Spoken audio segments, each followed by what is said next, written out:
Hey, what's going on, guys? Mush back at it with another video. I want to cover a topic that's been making the rounds in the PC gaming scene over the last day or so, in Valve saying that turning away researcher reporting Steam vulnerability was a mistake. I'll go over all of the details about that, but Ars Technica has a really good in-depth article on it. I'll leave a link to it in the description box below. It includes the statement from Valve, which I'll go over, and I'll go over the general story as well. And after that, I do want to talk a brand new Cyberpunk title that's coming to PC in 2020. It's a game called Ghost Runner, and the cyberpunk genre and setting has a lot of emphasis right now in the gaming world, given that Cyberpunk 2077 is one of the most, if not the most anticipated game of 2020. No, it didn't create the Cyberpunk universe, but it being a highly anticipated game of 2020 is inherently gonna give this setting a lot more buzz. And while Ghost Runner isn't a game that was just created on the basis of Cyberpunk 2077, it is a game I think that's gonna benefit a little bit having the same setting. It's a very interesting game in its own right, a lot different, an action-oriented title,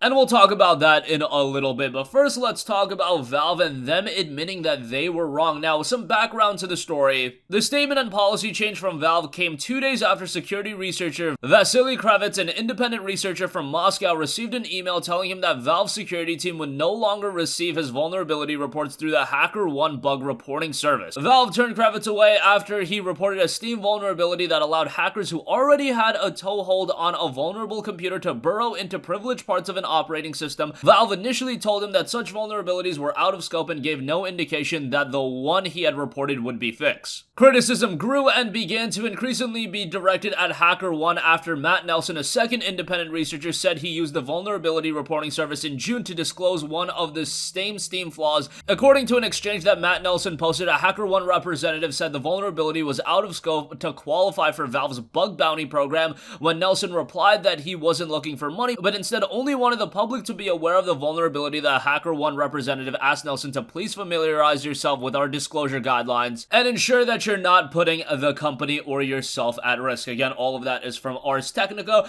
Valve followed up and they also put out a statement because they were getting a sizable amount of backlash and they realized they kind of effed up. They noted, "We are also aware that the researcher who discovered the bugs was incorrectly turned away through our HackerOne bug bounty program, where his report was classified as out of scope. This was a mistake. Our HackerOne program rules were intended only to exclude reports of Steam being instructed to launch previously installed malware on a user's machine as that local user. Instead, misinterpretation of the rules also led to the exclusion of a more serious attack that also performed local privilege escalation through Steam. We have updated our HackerOne program rules to explicitly state that these issues are in scope and should be reported. In the past 2 years, we have collaborated with and rewarded 263 security researchers in the community, helping us identify and correct roughly 500 security issues, paying out over $675,000 in bounties. We look forward to continue working with the security community to improve the security of our products through the HackerOne program. And in regards to the specific researchers, we are reviewing the details of each situation to determine the appropriate actions. We aren't going to discuss the details of each situation or the status of their accounts at this time." These guys didn't even look for any monetary incentive. Rather, they just wanted the public to be aware that there were these issues on Steam, and Steam kind of just turned them away, got some backlash, and this is going to be seen by many people as just damage control. We've been seeing a lot of damage control in PR recently. I was following that story about Conor McGregor punching some dude in a bar and he's doing a complete damage control round, and you just see whenever a public persona, or in this case a public entity in somebody like Valve, when they publicly mess up, yes, you do have to go on a little bit of a damage control round. However, you just saying it's damage control, oh, they don't really authentically mean this is just a damage control. What is their other option? Yes, they effed up. What are they supposed to do? Just pretend like it never happened? Just say, oh yeah, we effed up and we're not gonna do anything to change it? No, you kind of have to do a little bit of damage control. That's this new thing in this internet age. It's just fun where somebody does mess up and then they say all the right things for you to think, oh, they're only saying all the right things because this is all damage control. Whatever the case may be, it might be damage control, but in the case of Valve, it does look like they're making the right steps into remedying the issue. They did pay $675,000 in bounties for their HackerOne program, and honestly, that seems a little bit low. Now, I don't know the extent of the security issues, but 500 security issues and $675,000 in bounties, I mean,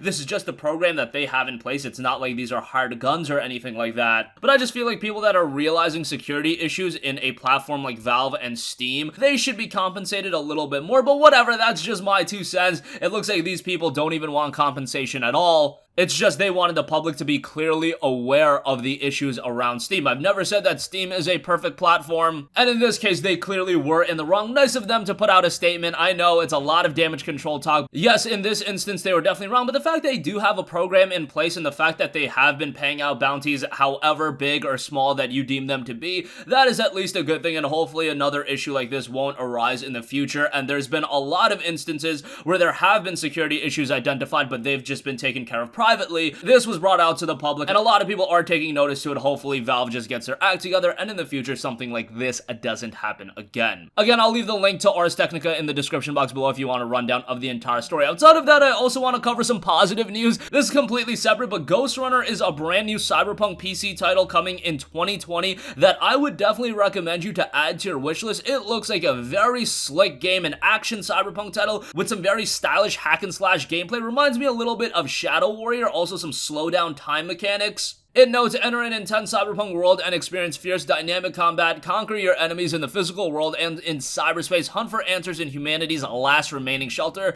There's actually quite a bit of information on the Steam page, so again, have a look at that for yourself, and it is a game I would recommend you to add to your wish list, because by the time 2020 rolls around, I can easily see it go a little bit under the radar, especially if it's later in the year, and there's a lot of talk on the next generation platforms, next generation games. Obviously, PC is going to persist generation through generation, but you guys get the idea. It's just like the gaming world evolves very quickly, and games like this, yes, they get a little bit of time in the limelight, but then they go to the wayside really quickly. That's why I always recommend people to utilize the wishlist system on Steam, so you have an idea of all of these compelling and unique titles that do come out on Steam that go a little bit under the radar, and maybe after a week of release, you could completely forget about it. There are a ton of games on Steam like that where they are just completely forgotten games, and they are really good games, but people are just never gonna play them ever again because they had, you know, their couple of days in the fame, and then it was on to the next game. The gaming world just moves incredibly fast in that sense, and that's why I always say, add all of these games to your wish list. It's a free feature. It's a feature that's really easy to utilize, and especially for a Steam sale, having all of these games on your wish list, when a Steam sale does roll around, you can just go on your wish list, and every game on your wish list has that discount marked on it. And it makes Steam sales a lot easier to navigate as well. So that's just my 2 cents on that. Wanted to bring some attention to that game. Added to your wishlist for now, and it is scheduled to release sometime in 2020. Looks like a pretty cool game. And that is going to conclude this video, guys. Again, Valve is admitting to their mistake with these security issues. Looks like that's been remedied, and hopefully another issue like this won't arise in the future. And check out Ghost Runner. It's a game that I would highly recommend you to add to your wishlist. I think it has a lot of potential with that cyberpunk setting, the slick action-oriented gameplay, and it looks like there's a lot of mystery to the story as well, so I'll leave a link to the Steam page in the description box as well. That's gonna wrap up this video, guys. If you have a request for a future video, you can leave that in the comments section down below, and I will catch you guys in the next one. Peace out. Hey, what's going on, guys? Mush here again. Hope you enjoyed the video. As you guys might know, YouTube's notification system is sometimes a little bit wonky, even if you're subscribed to the channel. Maybe you're not abundantly aware that I uploaded a video. To remedy that situation, make sure you hit the bell notification button. This way, whenever I upload a new video, and I try to upload as consistently as possible, you will be notified directly of the upload, and you can watch it as soon as it goes live. I would really appreciate if you guys hit that button so you can stay up to date with all of the content I'm posting. But as always, guys, thanks for watching, and I'll catch you guys in the next one. Peace out.